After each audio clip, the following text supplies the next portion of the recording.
Bonjour, je suis français, je m'intéresse aux géorgiens. J'aimerais bien pouvoir lire un peu plus le géorgien, notamment les panneaux, les noms des échoppes, etc. Mais l'alphabet géorgien, quand t'es français, tu le regardes, je trouve que tu te le prends dans la fif, c'est un truc assez impressionnant. Or, j'ai trouvé de manière fortuite un angle d'attaque, une manière de mettre le pied à l'étrier très fluide, particulièrement adapté, je pense, à l'apprentissage du géorgien quand on est français. Dans un épisode précédent, je t'ai défendu que si tu veux commencer à bargouiner un peu de géorgien, te faire comprendre par les géorgiens, en tant que français, a fortiori, statistiquement, si t'es français, il y a des fortes chances que t'aies vu de l'espagnol. Et du coup, en espagnol, il y a deux phrases. Si t'es français, donc à l'école, t'as pris LV2 espagnol, tu connais déjà la R et la J. Parce que les géorgiens, ils ont quatre manières différentes de faire le son re. Et donc ils ont le R français. Nous en français on en a qu'un seul R. En vrai c'est faux parce que par exemple dans l'interjection par mécontentement ou par exaspération, tu sais on a le et ben le bah c'est jamais que la rota en fait. Hein. Donc dans l'alphabet français entre guillemets l'alphabet français si une telle chose existait, on a le R de rue ou de la couleur rouge.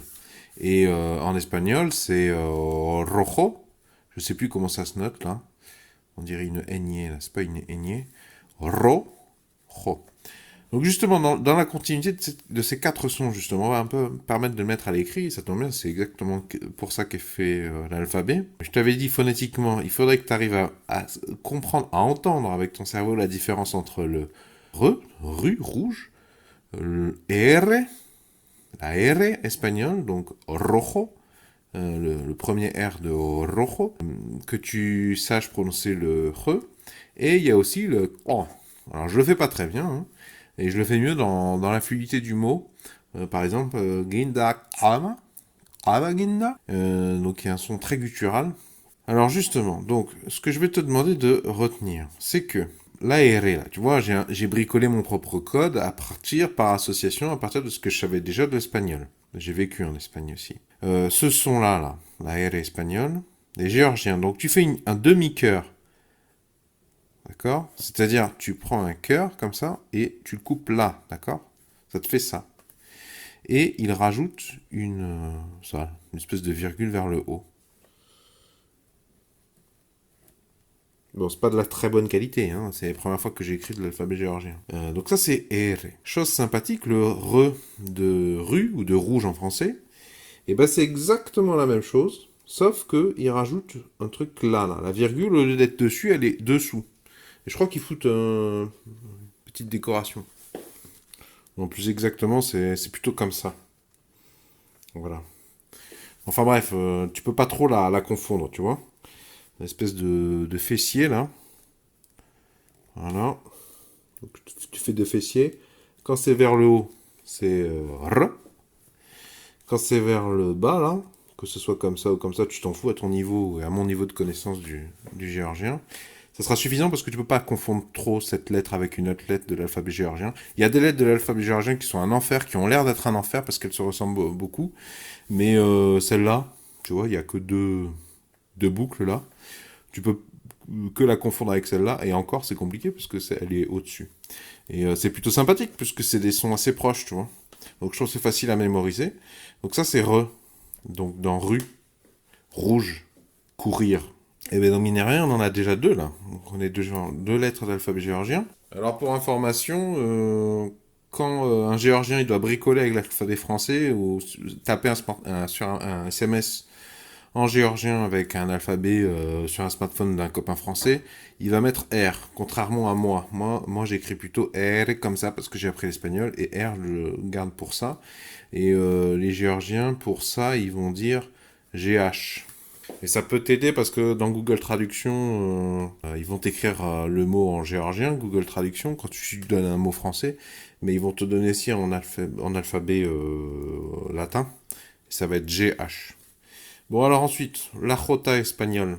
Alors, la jota espagnole, dans l'alphabet géorgien, c'est un petit B, comme ça. Mais alors, fais gaffe, faut vraiment rien rajouter parce qu'il y a d'autres lettres qui lui ressemblent pas mal. Donc, je vais pas m'éterniser là-dessus. Donc, c'est le son R, et donc, ils vont écrire ça KH. Moi, j'ai beaucoup plus de facilité à retenir ça.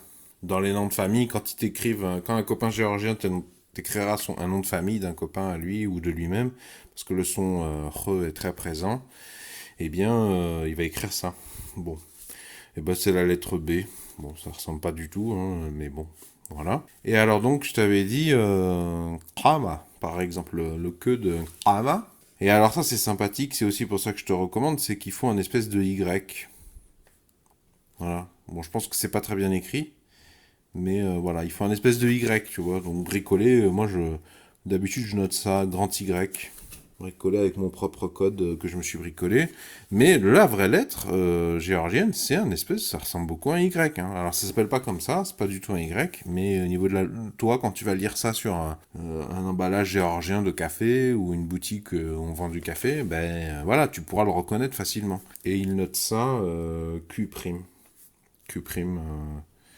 Donc dans Google Traduction, tu vas avoir pour café, tu vas avoir un Kava, un truc comme ça, je suppose. Voilà, je t'introduis 4 lettres de l'alphabet. Je crois qu'il y en a 33 au total. Il faut bien commencer par quelque part. Et je trouve que c'est une bonne manière de mettre le pied à l'étrier, de voir les choses comme ça. Même étape suivante, je te dirais bien que, tu vois, là, maintenant qu'on a vu le re et le r, qui s'appellent pas comme ça en géorgien, bien sûr, eh bien, il y a des lettres avec 3 boucles. Je crois que ça, c'est L. Pardon. 3 boucles avec ben, le même truc que ici, mais de l'autre côté. Ça, c'est L. Enfin, c'est ce que nous, on fait comme ça, quoi. L. Je vous mettrai éventuellement des sources dans la description sous la vidéo. Si vous avez apprécié ce sujet, pouvez-vous mettre un pouce vers le haut, s'il vous plaît. Pouvez-vous mettre un j'aime. Si vous voulez en savoir plus sur la Géorgie ou le géorgien, ben, je vous invite à vous abonner à la présente chaîne YouTube. Vont s'afficher à l'écran un rond et un rectangle. Le rond, vous cliquez dessus, ça vous abonne gratuitement à la présente chaîne YouTube. Quant au rectangle, si vous cliquez dessus, ça vous emmènera vers tous les épisodes dans l'ordre chronologique. Je vous invite à prendre connaissance de tous les épisodes pour collecter à l'intérieur de vous un maximum de connaissances.